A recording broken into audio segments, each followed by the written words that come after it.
Assalamualaikum students, I am Nimsha Sahar, your on-screen chemistry instructor from tutoria.pk. Students, let's start the chapter number 15 of your book that is about industrial chemistry, which is named as Common Chemical Industries in Pakistan. Students, हम आगे चलेंगे, discover करेंगे इस chapter के अंदर कुछ common chemical industries को जिसकी बेसिस पे स्टूडेंट्स हमारे पाकिस्तान की इकोनॉमी रन कर रही है, यानी कि स्टूडेंट्स वो आपके पास रेवेन्यू जनरेट कर रही है। उसके अलावा स्टूडेंट्स आप क्या करते हैं कि वो जो केमिकल इंडस्ट्रीज हैं वो आपके पास जो प्रोडक्ट जनरेट कर रही हैं उसको आप कहाँ यूटिलाइज करते हैं, उसको स्टूडेंट्स हम पेपर और सीमेंट इंडस्ट्री की टर्म्स में डिस्कस करेंगे at the end of the chapter. सबसे पहले तो स्टूडेंट्स हम ये देखेंगे कि आपके पास पाकिस्तान के अंदर मेन जो इंडस्ट्रीज हैं जिनसे हम डील कर रहे होते हैं वो एक स्टूडेंट आपके पास है फर्टिलाइजर इंडस्ट्री, जो कि स्टूडेंट्स आपके पास क्रॉप की यील्ड को इन्हेंस कर रही होती है। स्टूडेंट्स आपके पास जो फर्टिलाइजर्स होते हैं वो बेसिकली क्या कर रहे होते हैं, वो सॉइल की फर्टिलिटी को इन्हेंस कर रहे होते हैं। अब स्टूडेंट्स फर्टिलाइजर्स का कॉन्सेप्ट या जिनको स्टूडेंट्स हम सिंथेटिक फर्टिलाइजर्स कहते हैं, इनका कॉन्सेप्ट स्टूडेंट्स पहले एग्जिस्ट नहीं करता था। पहले आप क्या करते थे कि एनिमल और प्लांट मैन्योर जो होता था वो ऑर्गेनिक फर्टिलाइजर के तौर पे काम करता था और आप क्या करते थे कि उसी को इस्तेमाल करते थे सॉइल को न्यूट्रिएंट्स प्रोवाइड करने के लिए।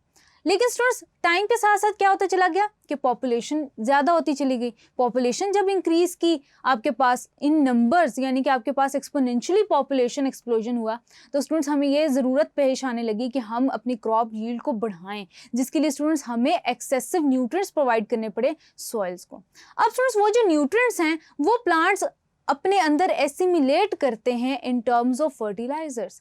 अब स्टूडेंट्स ये जो हमारे पास फर्टिलाइजर्स होते हैं ये बेसिकली क्या होते हैं, इनको हम डिफाइन करते हैं सबसे पहले। अब स्टूडेंट्स आपके पास fertilisers are the substances that are added to the soil to make up the deficiency of essential elements like nitrogen, phosphorus and potassium. Students आप एक बात याद रखेंगे कि आपकी सॉइल के अंदर एक डेफिनेट कंपोजिशन एग्जिस्ट कर रही होती है। आपकी सॉइल का पीएच भी होता है, वो एसिडिक भी हो सकती है, बेसिक भी हो सकती है, न्यूट्रल भी हो सकती है। लेकिन स्टूडेंट्स याद रखिएगा कि आपकी सॉइल हमेशा फर्टाइल वो होगी जो कि definite amount of nutrients in definite concentration अपने अंदर रखती होगी। अब स्टूडेंट जो आपके मेन फर्टिलाइजर्स होते हैं जो कि प्लांट को चाहिए होते हैं या क्रॉप यील्ड के लिए आपको चाहिए होते हैं, जो ज़्यादा इंपॉर्टेंट होते हैं, वो स्टूडेंट्स आपके पास होते हैं नाइट्रोजन, फॉस्फोरस और पोटेशियम। अब स्टूडेंट्स जब मैं बात कर रही हूँ कि फर्टिलाइजर फर्टिलिटी ऑफ सॉइल को इन्हेंस कर रहे हैं, तो स्टूडेंट्स बेसिकली वो क्या कर रहे हैं कि एक सॉइल अगर डेफिशिएंट है in terms of its nutrients that are in the form of nitrogen, phosphorus and potassium, वो प्रोवाइड करते हैं, उनकी डेफिशिएंसी पूरी करते हैं। स्टूडेंट्स यहाँ पे आप एक बात याद रखेंगे कि आपके पास all across the world soil एक जैसी नहीं होती, हर सॉइल आपके पास फर्टाइल भी नहीं होती। दैट इज़ वाई स्टूडेंट्स आप क्या करते हैं कि आप सिंथेटिक फर्टिलाइजर्स यूज़ करते हैं to enhance the fertility of a soil at everywhere, मतलब आप किसी भी जगह को फर्टाइल बनाने के लिए यूज़ कर रहे होते हैं। सबसे पहले तो स्टूडेंट्स आप देख सकते हैं कि आपके पास सॉइल की फर्टिलिटी इन्हेंस करने के लिए या किसी भी प्लांट ग्रोथ के लिए, कॉमन प्लांट ग्रोथ के लिए ही सही स्टूडेंट्स, आपके पास फर्टिलाइजर्स कितने ज़्यादा इंपॉर्टेंट होते हैं। स्टूडेंट्स जब हम बात करते हैं न्यूट्रिएंट्स की जो कि आपको फर्टिलाइजर्स प्रोवाइड कर रहे होते हैं, तो स्टूडेंट्स आप याद रखिएगा कि आपके पास दो तरह के न्यूट्रिएंट्स होते हैं। स्टूडेंट्स न्यूट्रिएंट्स की जब हम बात करते हैं तो आपके पास माइक्रो न्यूट्रिएंट्स होते हैं एंड मैक्रो न्यूट्रिएंट्स होते हैं। स्टूडेंट्स अब आपके पास जो माइक्रो न्यूट्रिएंट्स होते हैं वो मैक्रो से कैसे डिफरेंट हैं, वो ऐसे कि the nutrients which are required in very small amount for the growth of the plant are called as micronutrients, whereas the nutrients which are required in large amount for the growth of plants are called as macronutrients.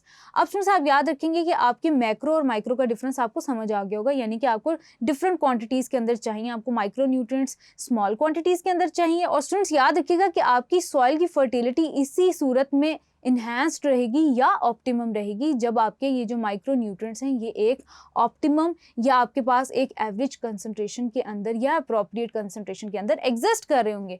यानी कि students micro nutrients आपके पास exist करने चाहिए from 6 to 200 grams पर एकड़। आपके पास micro nutrients के अंदर आ जाते हैं boron, copper, iron, manganese, zinc, molybdenum and chlorine. Macro की बात करें तो स्टूडेंट्स ये आपको क्वांटिटी में ज़्यादा चाहिए होते हैं, अगर ये कम होंगे तो आपके पास जो सॉइल है वो डेफिशिएंट हो जाएगी, जिसमें स्टूडेंट्स आपके पास नाइट्रोजनस फर्टिलाइजर्स आ जाते हैं, पोटेशियम के फर्टिलाइजर्स आ जाते हैं, फॉस्फोरस के फर्टिलाइजर्स आ जाते हैं, यानी कि फॉस्फेटिक फर्टिलाइजर्स आ जाते हैं। वो आपके प्लांट्स को स्टूडेंट्स न्यूट्रिएंट्स प्रोवाइड कर रहे होते हैं in the form of nitrogen, phosphorus, potassium. Then students आपके पास मैक्रो न्यूट्रिएंट्स में calcium, magnesium, sulphur, carbon, hydrogen और ऑक्सीजन चाहिए होते हैं। देन स्टूडेंट्स आगे चलते हैं, देखते हैं कि आपके पास कौन सा फर्टिलाइज़र ऐसा होता है जिसको आप गुड फर्टिलाइज़र कह सकते हैं, जो कि आपके पास ऑप्टिमम कंडीशंस सॉइल के अंदर जनरेट कर रहा होता है। उसकी कुछ प्रॉपर्टीज़ हैं, उनको वन बाय वन हम डिस्कस कर लेते हैं। सबसे पहले तो स्टूडेंट्स आप याद रखेंगे कि आपके पास जो फर्टिलाइज़र है वो ऐसे कंपोनेंट से कंपोज होना चाहिए जो कि वाटर सोल्यूबल हों, ईजिली सोल्यूबल होंगे वाटर के साथ। तो स्टूडेंट्स क्या होगा कि आपकी जो रूट्स होंगी क्रॉप्स की या प्लांट्स की, वो ईजिली उसको एसिमिलेट कर पाएंगी, एब्जॉर्ब कर पाएंगी। अब स्टूडेंट्स आपके पास पहली बात क्या है कि रेडिली अवेलेबल इसी केस में होंगे जब वो वाटर के अंदर सॉल्यूबल होंगे। फेयरली सॉल्यूबल इन वाटर होना चाहिए, इंजूरियस नहीं होना चाहिए, यानी कि आपके पास कोई केमिकल सब्सटेंस ऐसा जनरेट ना करें that can be injurious to plant. Cheap होने चाहिए, स्टेबल होने चाहिए, यानी कि ऐसे कंपाउंड्स में वो कन्वर्ट हों या आपके पास फ्रेगमेंटाइज हों जो कि आपके पास स्टेबल हों इन नेचर। उसके अलावा स्टूडेंट्स आपके पास अच्छा फर्टिलाइजर वो है जो कि आपकी सॉइल का पीएच चेंज होने नहीं देता, उसको ऑप्टिमम वैल्यूज़ के अंदर ही रखता है।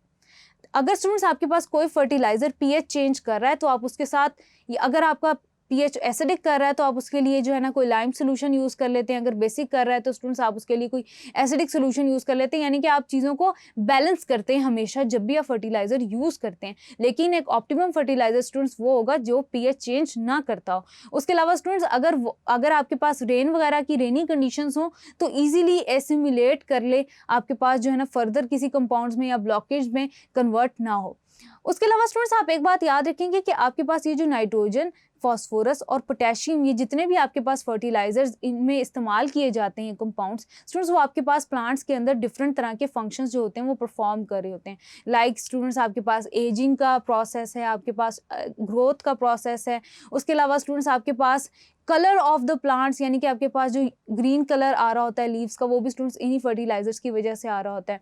उसके अलावा स्टूडेंट्स और भी बहुत इसके फंक्शंस होते हैं, यानी कि जैसे स्टूडेंट्स आपके पास प्रोटीन सिंथेसिस के लिए आपके पास नाइट्रोजन बहुत ज़्यादा इंपॉर्टेंट होता है। तो स्टूडेंट्स आप अपने सामने देख सकते हैं कि आपके पास किस तरह से प्लांट्स अपनी रूट्स के थ्रू एफिशिएंट न्यूट्रिएंट यूज़ करके उसको यूज़ करते हैं इफेक्टिव मैनर के अंदर और आपके पास ग्रो करते हैं, यानी कि आपके पास क्रॉप यील्ड इन्हेंस होती है। और स्टूडेंट्स याद रखिएगा कि आपके पास जितने भी सिंथेटिक फर्टिलाइजर्स होते हैं ये जस्ट आपकी क्रॉप डिवेलपमेंट या आपके पास जो plant as a result develop हो रहा है उसी को इन्हेंस कर रहे होते हैं, या आपकी सॉइल की फर्टिलिटी को इतना ज़्यादा इंप्रूव नहीं कर रहे होते। जबकि स्टूडेंट्स आप याद रखेंगे कि अगर आपके पास कोई ऑर्गेनिक फर्टिलाइजर है या ऑर्गेनिक मैन्योर है स्टूडेंट्स, जो आपके पास न्यूट्रिएंट्स का बाइस बन रहा है for that of the plant, वो ना सिर्फ स्टूडेंट्स आपकी सॉइल की सीजनिंग करेगा बल्कि वो आपकी प्लांट की डेवलपमेंट को भी ग्रो करेगा। तो स्टूडेंट्स यहाँ से आपको अंदाजा हो सकता है कि आपके पास ऑर्गेनिक न्यूट्रिएंट्स की या ऑर्गेनिक फर्टिलाइजर्स की क्या इंपॉर्टेंस है।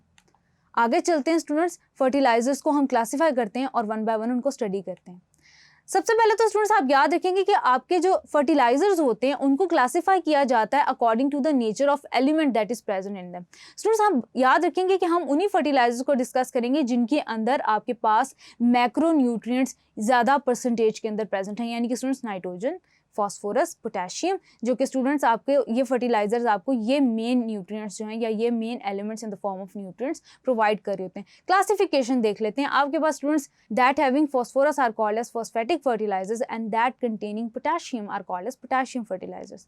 स्टूडेंट्स आगे चलते हैं, डिस्कस करते हैं one by one nitrogen, phosphatic and potassium fertilisers को। Thank you.